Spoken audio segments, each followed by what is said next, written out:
ঝুলন্ত পাথর দুটি 1400 বছর আগে প্রিয় নবী হযরত মুহাম্মদ সাল্লাল্লাহু আলাইহি সাল্লাম বেঁধে রেখে গেছেন। সেই পর্যন্ত পাথর দুটি আজও শূন্যের মধ্যে ঝুলে আছে।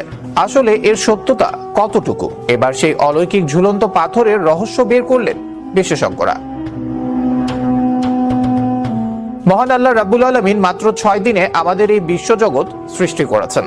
আর এই পৃথিবীতে মহান আল্লাহ রাব্বুল আলামিন তার নিজের স্বকীয়তা প্রমাণের জন্য আমাদের জন্য অনেক নিদর্শন সৃষ্টি করে রেখেছেন। তিনি এমন অনেক অলৌকিক বিষয়ের অবতারণা করেছেন এই পৃথিবীতে, যাতে আমরা তার পরিচয় ও ক্ষমতা সম্পর্কে জানতে পারি এবং তার উপর বিশ্বাস এনে সঠিক পথের সন্ধান লাভ করি।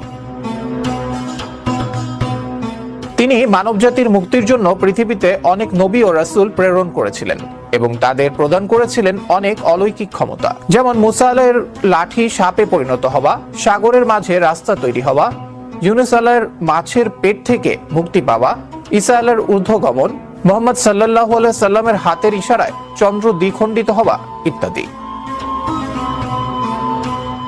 কিন্তু এই পাথর আসলে সে ধরনের কিছু নয়। আসলে এটা একটা ভাস্কর্য। ঝুলন্ত অবস্থায় দেখে মনে হওয়া এই ভাস্কর্যটি স্থাপন করা হয়েছে মিশরের কায়রো বিমানবন্দরের প্রবেশপথে। 2008 সালে নির্মাণ করা হয় এই পাথরটি।